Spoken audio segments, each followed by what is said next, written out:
मर्दनम देवकी परमानंदम कृष्णम वंदे जगद्गुरुम मुकम करोति वाचालम पंगुल्लंघयते गिरिम यत्कृपातमहं वंदे परमानंदमादम।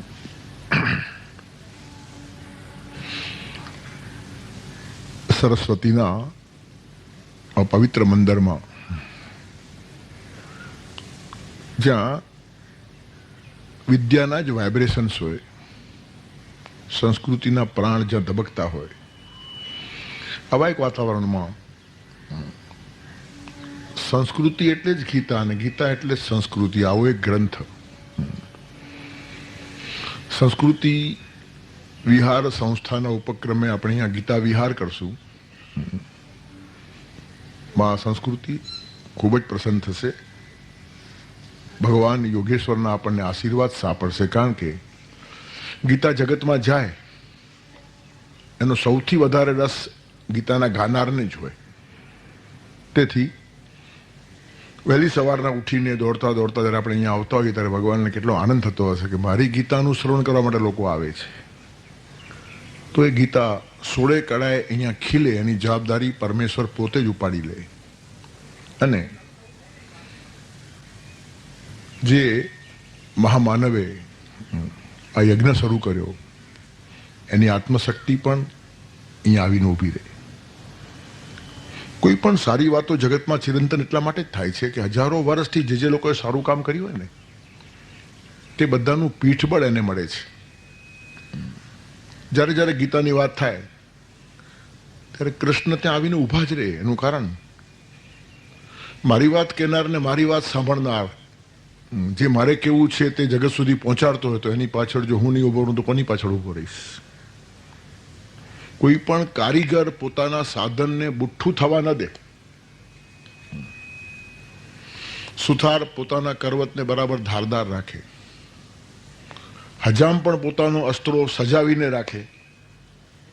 તો ગીતા માટે કામ કરનાર માણસ બુઠ્ઠો થઈ જાય તે ભગવાનથી સહન થાય ખરું? તેથી નિમિત્ત માત્રમ ભવ એ જે ભગવાને કહ્યું છે, ભગવાનને આપણે પ્રેમથી કહી દઈએ કે ભગવાન તારી જ વાત અમારે કરવી છે, બીજા કશામાં રસ નથી. શ્યામ તારી બંસી થઈને બજવું છે જગ મારે, સૂર છેડવા કેવા ક્યારે એ જોવાનું તારે. એટલે જે કંઈ ગીતા અહીંયા પ્રવાહિત થશે તેમાં તમે અને હું આપણે બધા નિમિત્ત છીએ. પ્રવાહ ભગવાન કૃષ્ણનો જ વહેવાનો છે. એને જે કહેવું છે તે ગીતાની જ વાત. આપણી દખલગીરી વચ્ચે આવે ને ત્યારે ગીતા મલિન થાય છે. વક્તા, શ્રોતા, આયોજક કોઈનો જ અહીંયા અહંકાર નથી, એ મોટી વાત છે. અને તેથી જ આ કાર્ય દીપે છે ને આ યજ્ઞ ઉત્તરોત્તર સારો થતો જાય છે. 12 વર્ષનું એક તપ થાય, એટલે આ 12મું વર્ષ છે. એક તપ પૂરું કરવા ઉપર આપણે આવ્યા છીએ. અને પરિવર્તન 12 વર્ષે જ થોડું દેખાય, તાત્કાલિક દેખાતું નથી. બહુ ધીરજથી કામો કરવાના હોય છે. શિવલિંગ ઉપર જે ટીપું ટીપું ટીપું પાણી પડે છે ને એ સાતત્ય બતાવે છે. 2-4 હાંડા એક સાથે નાખી દેવા સહેલા છે. તમે એકાદ આયોજન 5-7 દિવસનું કરી નાખવું સહેલું છે, પણ વર્ષોના વર્ષો સુધી સતત ટીપું ટીપું પડે ને એનાથી જે ઘડતર થાય છે આ એક તપશ્ચર્યા છે. ત્યારે ગીતા જેવો સરસ ગ્રંથ છે. કરમસિંહભાઈ મને હંમેશા કહેતા કે તમે હરીભાઈ 4 દિવસ 5 દિવસ 7 દિવસ આપું છે, એકવાર વધારે આપો ને. તો આ વખતે એમને યાદ કરીને એકદમ 20 દિવસ આપી દીધા. થોડુંક મને કીધું આ લોકો કે સમય જરા વધારે ગયો. મેં કીધું એટલા માટે જ 20 રાખે છે, 18 અધ્યાય માટે 18 દિવસ પૂરતા છે. પણ આ ગ્રહિત હતું, ઇટ વોઝ અન્ડરસ્ટુડ. તેથી પ્રાસ્તાવિક છે આજનો દિવસ, તો આ પણ પ્રાસ્તાવિક હતું. બધું પ્રસ્તાવનાનો જ એક ભાગ છે આ. તેથી જે પરિસરમાં આપણે બેઠા છીએ તેનો પણ આપણને થોડો પરિચય થાય, એની પ્રવૃત્તિઓથી આપણે વાકેફ થઈએ, એ પણ બહુ જરૂરી હોય છે. ત્યારે એ પણ પ્રસ્તાવના થઈ અને થોડી ગીતાની પણ આપણે પ્રસ્તાવના જ આજે કરવાના છીએ. પહેલા અધ્યાયમાં આપણે કાલથી પ્રવેશ કરશું. રોજનો એક અધ્યાય લેતા જશું. 18 દિવસમાં 18 અધ્યાય પૂરા થશે અને છેલ્લે દિવસે આપણે સમિંગ અપ જેને કહીએ, રિકેપિચ્યુલેશન કહેવાય આજની ભાષામાં, કે આપણે શું કર્યું એ પણ જોવું જરૂરી હોય છે. ત્યારે આ 20 દિવસની અંદરની આપણી એક સરસ મજાની યાત્રા રહેશે.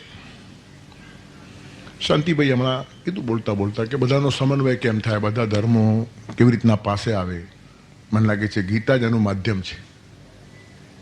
સર્વશાસ્ત્રમયી ગીતા, પ્રત્યેક શાસ્ત્ર ગીતામાં સમાવિષ્ટ છે અને ગીતા સાંપ્રદાયિકતાથી પર છે. કોઈ સંકુચિતતા ગીતાને સ્પર્શતી નથી. આપણે હિન્દુ ધર્મ માટે ગમે તેટલું ગૌરવ અનુભવતા હોઈએ તો પણ ગીતા માત્ર હિન્દુ ધર્મનો ગ્રંથ છે એ ભગવાન કૃષ્ણને કબૂલ નથી. આપણી ભાવનાને નમસ્કાર, પણ કૃષ્ણ બહુ રેશનલ છે. તેથી ગીતાના 700 શ્લોકમાં તમને ક્યાંય હિન્દુ શબ્દ વાંચવા મળશે નહીં. અને ભારત શબ્દ પણ આવ્યો છે તે કોઈ ઠેકાણે અર્જુનને ઉદ્દેશીને, કોઈ ઠેકાણે ધૃતરાષ્ટ્રને ઉદ્દેશીને, પણ ભારત દેશ તરીકે શબ્દ નથી. તેથી ગીતા કેવળ હિન્દુઓ જ વાંચે કે કેવળ ભારતના જ માણસો વાંચે આટલી સીમા કૃષ્ણ બાંધવા જ નહીં માગતા હતા. અને બીજી એક વાત, મહાભારતમાં ઘણે બધે ઠેકાણે કૃષ્ણ ઉવાચ મળશે, ગીતામાં તમને કૃષ્ણ ઉવાચ પણ નહીં મળે. એનું કારણ કૃષ્ણને માનતા હોય તે જ ગીતા વાંચે એ પણ ભગવાનને મંજૂર નથી.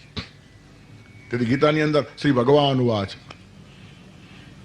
કેટલી ધ્યાન રાખી છે આ ગ્રંથ સંકુચિત ન થઈ જાય, આ ગ્રંથ સાંપ્રદાયિક ન થઈ જાય, આ ગ્રંથ વિશ્વ માન્ય થાય, બધા ધર્મો એને પ્રેમથી સ્વીકારે, એની કાળજી એમણે પોતે લીધી છે. કોઈ કર્મકાંડમાં એ ફસાયા નથી, કોઈ સંકુચિતતા એમણે રાખી નથી. તમે 11 શું ખાઓ તેવું ગીતામાં ક્યાંય વાંચવા નહીં મળે. તમે માણસને ન ખાઓ, માણસને ન પજવો. તમે શું પીઓ એ સવાલ નથી, ગીતા કહે છે કોઈનું લોહી ન પીઓ. તેથી બહુ તટસ્થ અને શુદ્ધ ધર્મની જે વાતો છે તે ગીતાની અંદર આપણને જોવા મળશે.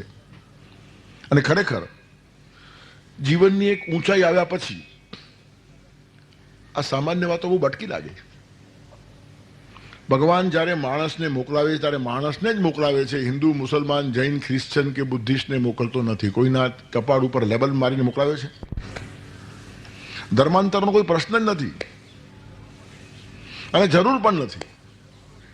હિન્દુ સારો હિન્દુ થાય, વાત પતી ગઈ. મુસલમાન સારો મુસલમાન થાય, વાત પતી ગઈ. ક્રિશ્ચન સારો ક્રિશ્ચન થાય, જૈન સારો જૈન થાય. એવો સરસ જૈન થવો જોઈએ કે મહાવીર ખુશ થઈ જાય. એવો સરસ વૈષ્ણવ થવો જોઈએ કૃષ્ણ નાચી ઉઠે. એવો સરસ મુસલમાન થવો જોઈએ કે મોહમ્મદની છાતી ગજગજ ફૂલે. એવો સરસ ક્રિશ્ચન થવો જોઈએ કે ભગવાન ઈસુના આંખમાંથી હર્ષના આંસુ છલકાય. That is enough.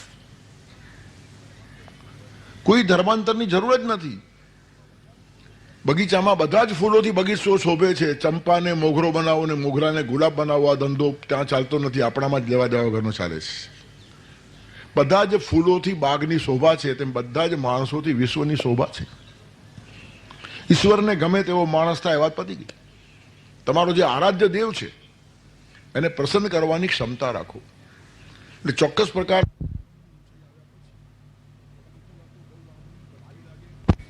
બાલિશ લાગે.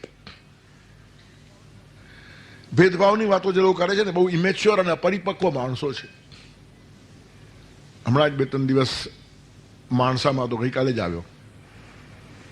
પુષ્ટિ સંપ્રદાયના માણસો ભેગા થયા હતા અને મહાપ્રભુજી વલ્ભાચાર્યના મધુરાષ્ટક ઉપર વ્યાખ્યાનો હતા મારા. મધુરાધિપતે અખિલમ મધુરમ. મેં કીધું અખિલમ મધુરમ, પાટલી પાટલી મધુર ઘણા હોય પણ સંપૂર્ણ મધુર એવું ભગવાનનું સ્વરૂપ છે. સર્વદેશીય મધુર, સર્વકાલીન મધુર, સર્વાંગીણ મધુર, સંપૂર્ણ સારું. કેટલાક માણસો અમુક દેશને માટે સારા હોય પણ સર્વદેશીય ન હોય. કેટલાક માણસો અમુક કાળે જ સારા લાગે, કાયમ સારા ન લાગે. ત્યારે સર્વકાલીન માધુર્ય, સર્વદેશીય માધુર્ય, નિત્ય નૂતનતા એ પરમાત્માના સ્વરૂપમાં છે. તેથી મહાપ્રભુજીને ભગવાનનું સ્વરૂપ અખિલમ મધુરમ લાગ્યું. પણ મહાપ્રભુજીને લાગ્યું, વલ્ભાચાર્યને લાગ્યું, તો શંકરાચાર્ય નથી લાગ્યું. એ જ વાત શંકરાચાર્ય કહે છે, મધુરમ મધુરેભ્યોપી પાવનેભ્યોપી પાવનમ મંગલમ મંગલેભ્યોપી હરેર્નામૈવ કેવલમ. મધુરમ મધુરેભ્યોપી એમ શંકરાચાર્ય કહે છે અને મધુરાધિપતે રખેલમ મધુરમ એમ મહાપ્રભુજી કહે છે. અને તન મન કા મધુ સબ રીત ચુકા. મધુ કેવળ મધુસૂદન મેં, ખાલી મધુસૂદનમાં જ મધુ છે એમ રામાનુજ કહે છે. શું ભાષામાં ફરક છે? શંકરાચાર્ય એ જ શબ્દો બોલે છે, મહાપ્રભુ વલ્ભાચાર્ય એ જ શબ્દો બોલે છે, રામાનુજ એ જ શબ્દો બોલે છે. કોઈ ઠેકાણે ફરક નથી. અને આ જ ગીતાનું વૈશિષ્ટ્ય છે. વિશ્વના કોઈ પણ દેશના કોઈ પણ પ્લેટફોર્મ ઉપરથી ગીતાની વાત જો માણસ પ્રાંજલતાથી કરે